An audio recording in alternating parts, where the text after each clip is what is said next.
Welcome back to the Unwind with Me podcast.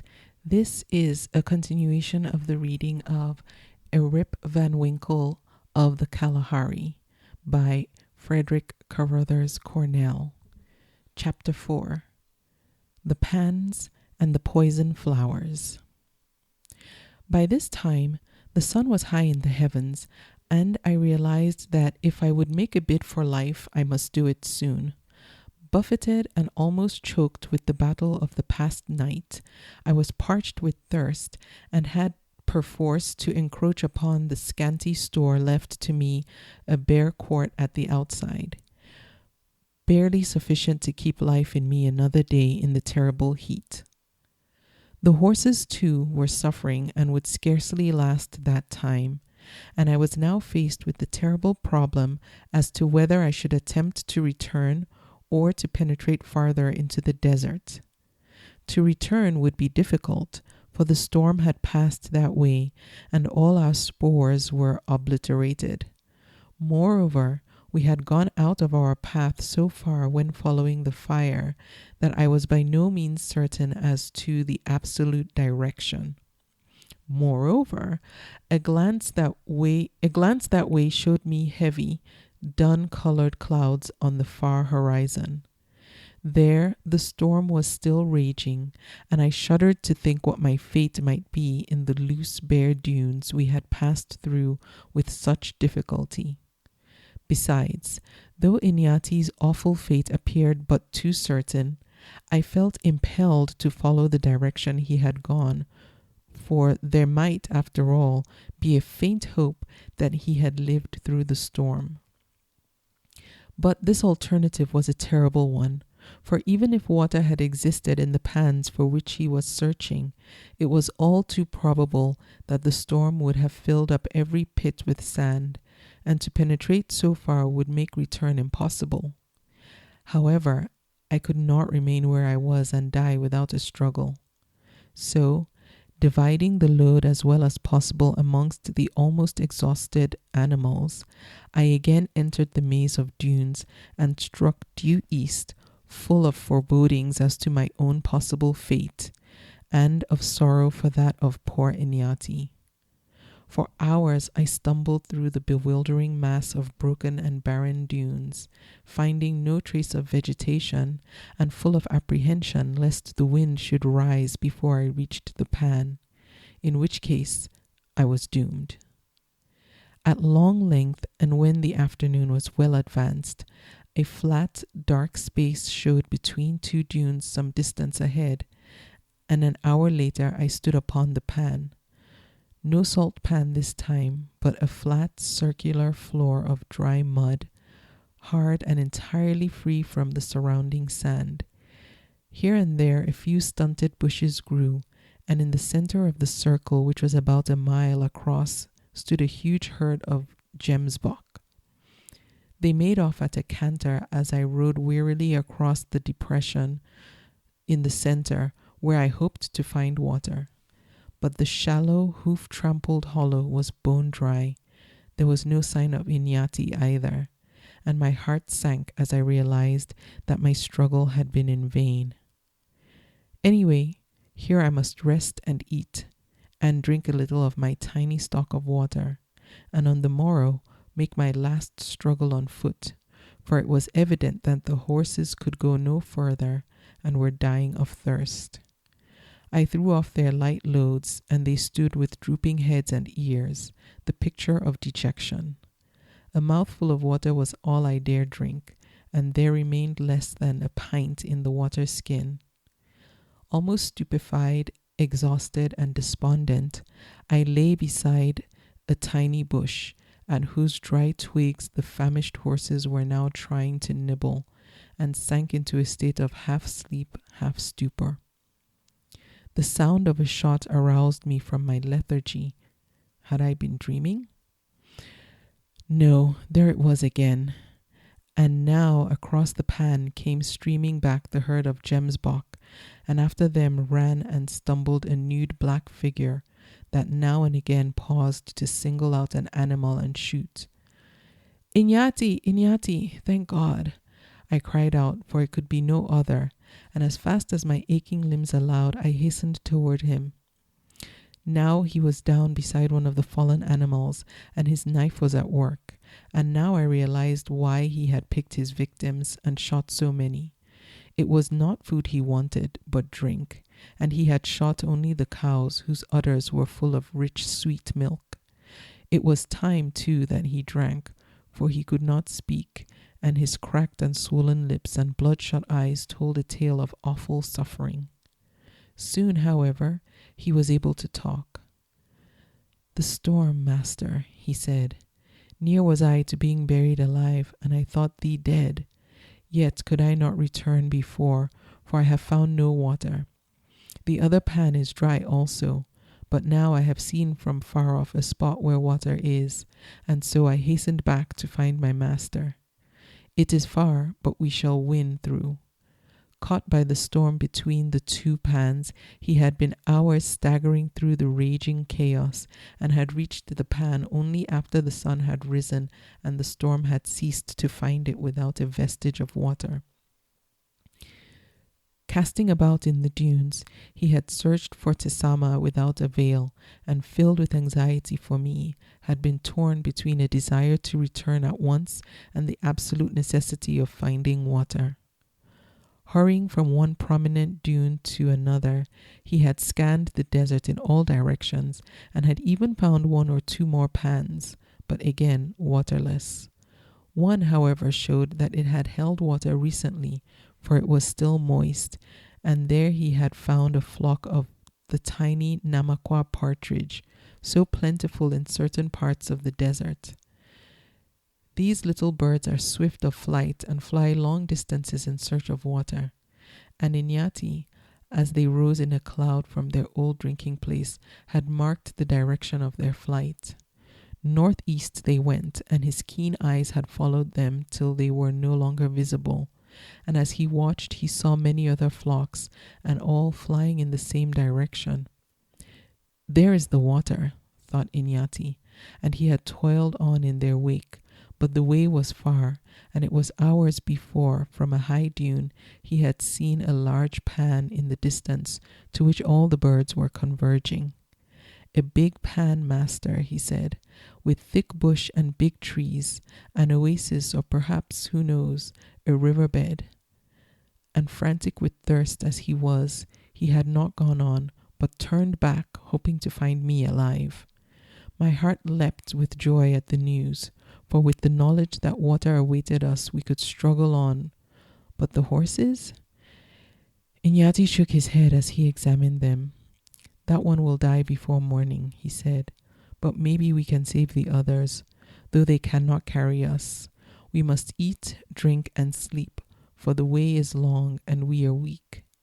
And now, master, if all the tobacco is not there under the big dune with the other packs, I will smoke, for I have missed my tobacco sadly." How he enjoyed himself, this light-hearted philosopher of the desert.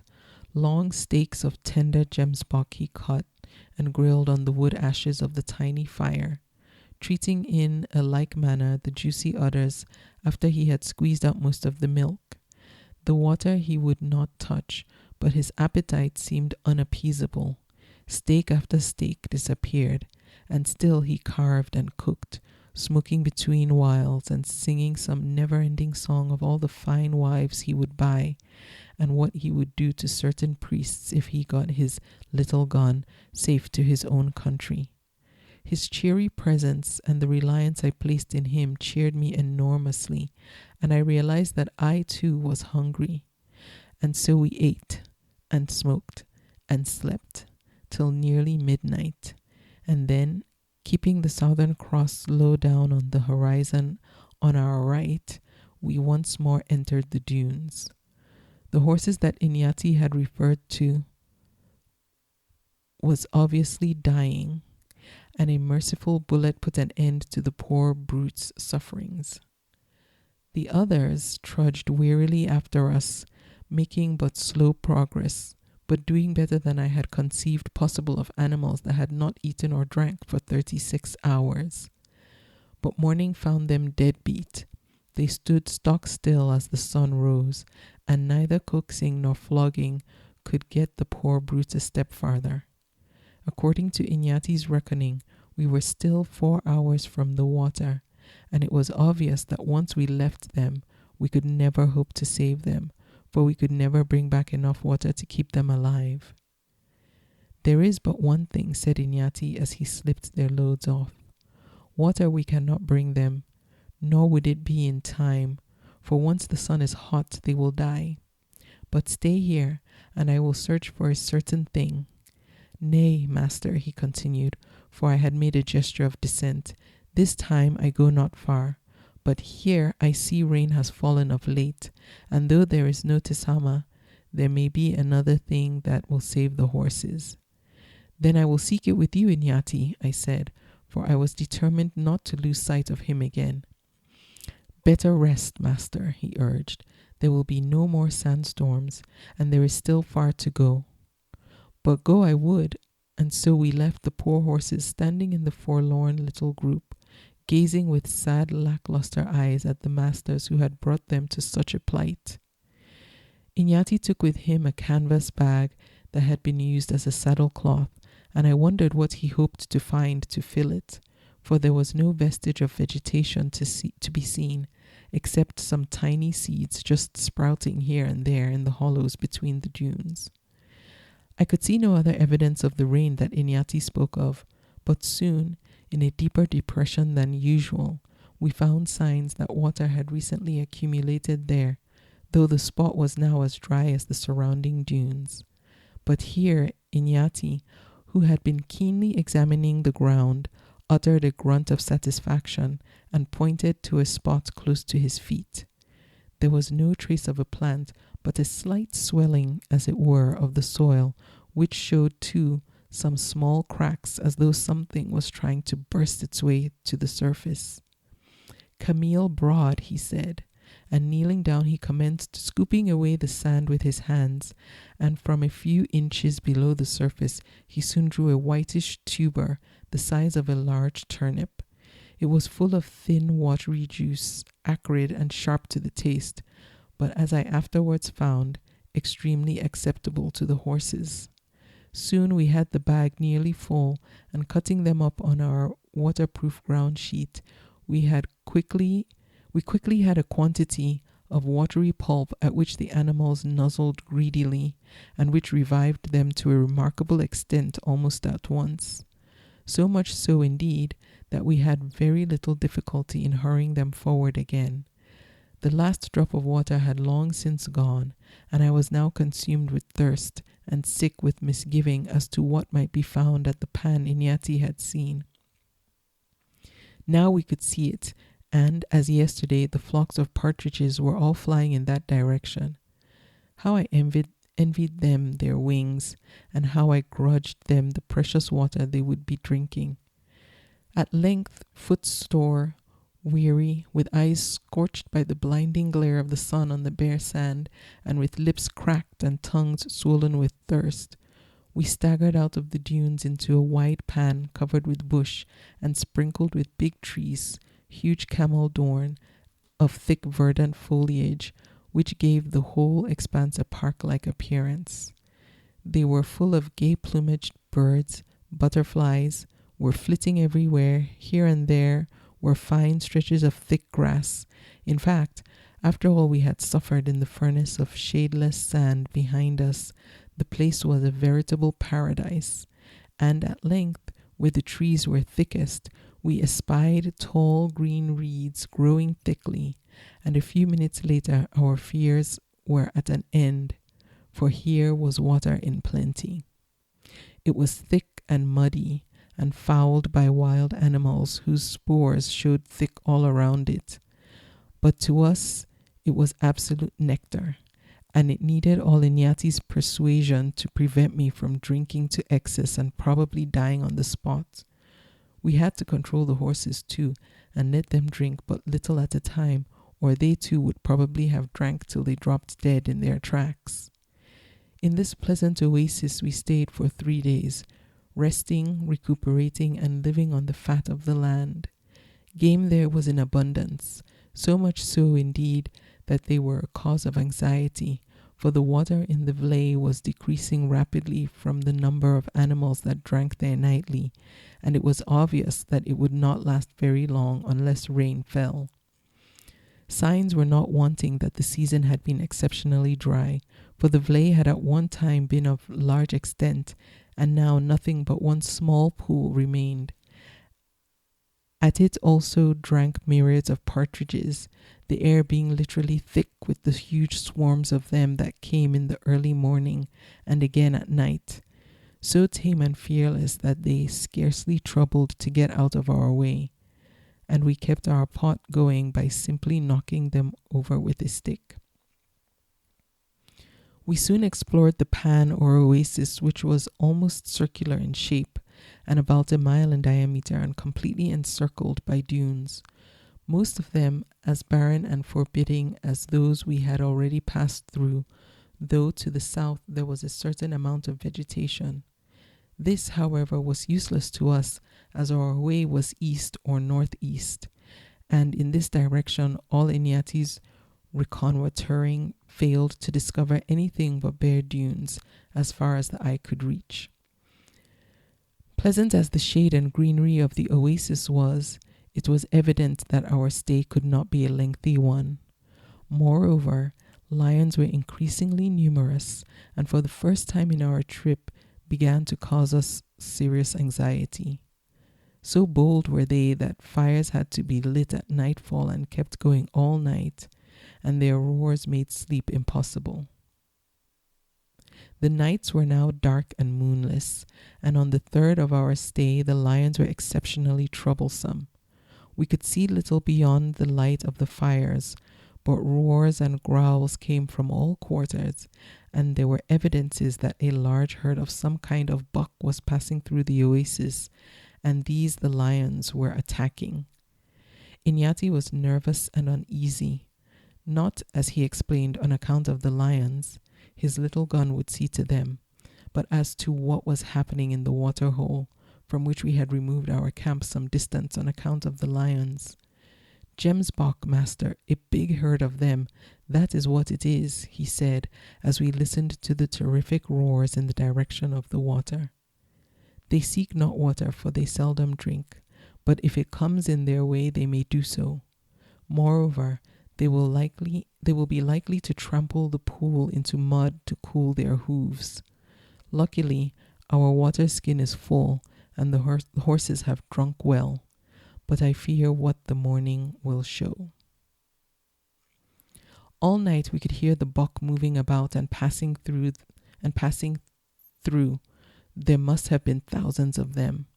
All night, too, the roaring continued, culminating shortly before daybreak with the most terrific uproar in the direction of the pool it was possible to imagine. There the lions seemed to be making a combined attack, and judging by the sounds, they were also fighting amongst themselves. As soon as it was daylight, we hurried anxiously in that direction, keeping our rifles ready, although, as a rule, lions are little to be feared by daylight unless disturbed at their meal. They were even more numerous than we had imagined, for huge dun-colored forms slunk off in all directions through the bush as we neared the water.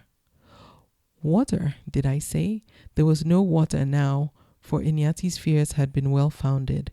The little pool had been trampled into black mud by countless gemsbok, and the various half-eaten carcasses strewn about showed that the lions had taken heavy toll of them. Not without cost to themselves, however, for there in the center of what had been the pool lay a huge lion, dead, transfixed and impaled upon the long, sharp, straight arrows of the magnificent gemsbok bull that lay with broken neck almost hidden beneath the lion's formidable bulk. "Wow," said Iñati. "I have heard of the like before. He was a strong bull, that old one, and held his horns straight to meet the lion's spring. And, as I feared, master, the water is gone." It was obvious that nothing could be done with the black mud before us, for where it still remained moist it was full of blood and filth, and a decision forced upon us we but waited till the power of the sun had somewhat abated before striking once more into the desert due east.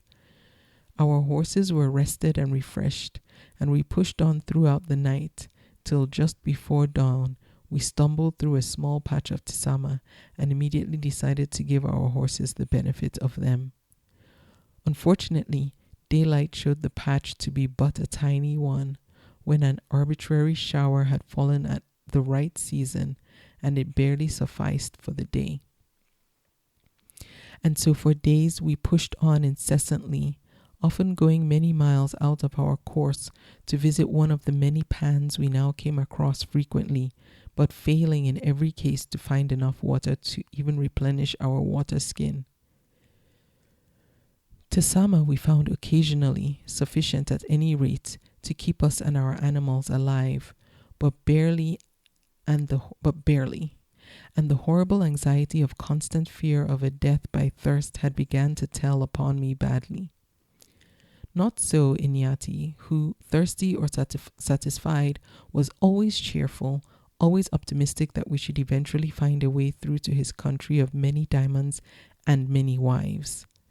Many a weary trek that had landed us waterless and still further involved in the vast wilderness of dunes had seen me sink despondent on the sand, caring but little whether I ever tried to struggle farther. To be roused from my lethargy by the cheery whimsicalities of this macabre of the desert. He would bring out the blue diamond and pretend to consult it as an oracle, and it would always promise him wonderful things. Sometimes, for game was now scarce, it would be a fat buck for breakfast, sometimes a vast plain of tisama or a big pool of water, and his prophecies always ended in unlimited diamonds and unlimited wives. And cheered by this nonsense, I would shake off the fit of despondency and struggle on. Though, as time went on, I often thought of Vanderdecken, the Flying Dutchman, and his endless efforts to weather the Cape of Storms. For our endless zigzagging in search of the wherewithal to live, though it had brought us to the very heart of the vast desert, had taken us far from the true direction of what we were in search of, nor could all our efforts find us a way through. The moon was with us now again, and we trekked at night, seldom riding, but plodding doggedly through the endless succession of dunes, with the spiritless horses strung out behind us. Their hooves were splayed to an enormous size through the incessant trekking through the sand. Yet, though broken and enfeebled, they had become more inured to the conditions, and the few tisama or tubers dug from the sand for them sufficed to keep them alive. I had ceased to take account of the time, but there came a day when we came upon a tract where rain had fallen in abundance some time before. For from an absolutely barren dune, we suddenly looked down upon a thick garden of beautiful flowers. Tall and like a slender foxglove in appearance, they filled the wide hollows between the dunes in all directions. They were of endless variety of color, white, mauve, and an endless gamut of pinks, down to the deepest purple, and a more beautiful sight it would be impossible to imagine. But thickly as they grew for mile after mile, there was nothing else, no tisama or any other refreshing plant or fruit, and the hungry horses would not look at them. I noticed too that Inyati seemed none too pleased at finding this gorgeous garden, and climbed dune after dune to peer in all directions as the sun rose in the morning that we found it. "We must cross it quickly or go around," he said, as I stood beside him on the top of a high dune. "It is a poison flower and makes one sleep, and to sleep among it is to die, but I see no way round." Far on the horizon we could see the clouds rising from a pan in the right direction.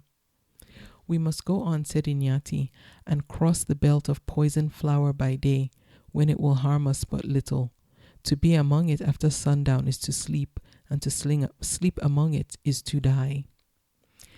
I had heard of this poison flower before, but had never heard of its being found in such abundance as to be a danger to life. It looked too beautiful to be harmful, and its perfume was but faint. But Inyati knew it well, and I could see that he was anxious. As far as after a short rest we trekked on through the never-ending stretches of gorgeous coloring, through them as through a cornfield. And soon I found that even now, in the glaring sunshine, when they were considered innocuous, their perfume had a peculiar effect upon me, and long before we had half crossed to the pan, I was seized with an overpowering desire to sleep. I nodded as I stumbled along. Nothing seemed to matter. Why should we worry to go farther? Why not lie down and rest and sleep? I must have stumbled and fallen, drugged with the insidious poison of this faint perfume. For I came to myself lying upon the ground among the flowers, and with Inyati shaking me violently and shouting in my ear. I was drunk with sleep, and it was with the utmost difficulty that he induced me to mount the only horse still capable of carrying me. We were parched with thirst, and our plight was perhaps worse than it had ever been, for all around stretched the fatal flowers, and it might well be that we could not clear them before night fell, and their poison became overpowering in its strength. On the horse, my head cleared somewhat, probably because I was higher from the ground, where the perfume hung heavily, although I could not rid myself of the drowsiness. At midday we were forced to halt for a rest.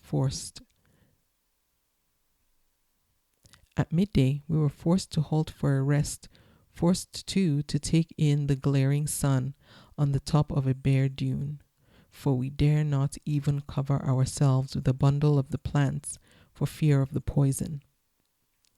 An hour or two we sat and grilled, and then forced ourselves onward once more, for the pan was still distant, and we feared we should not reach it before dark, which would mean we would never reach it at all.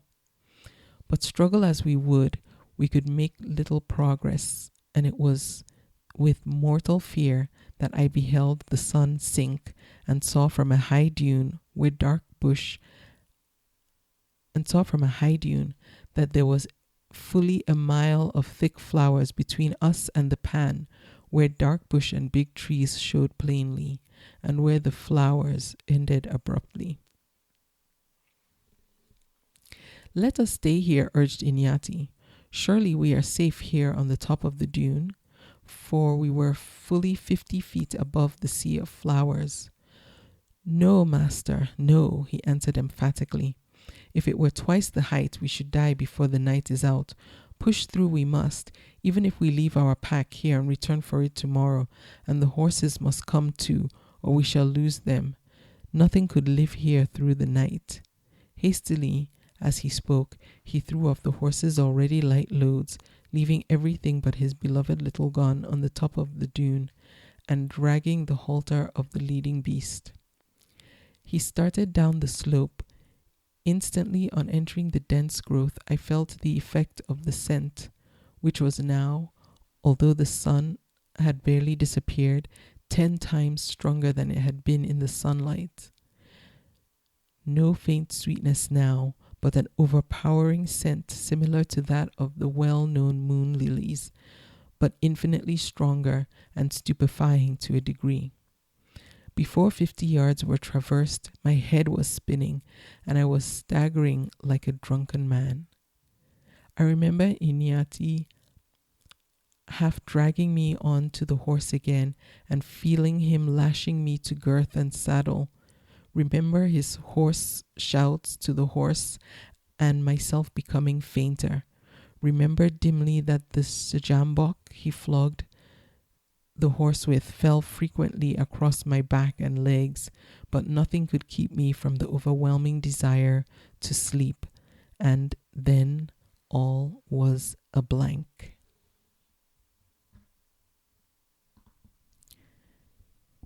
Thank you for listening to the Unwind With Me podcast, and join me next time when I will pick up with Chapter 5 of A Rip Van Winkle of the Kalahari. For more information, please visit unwindwithme.com.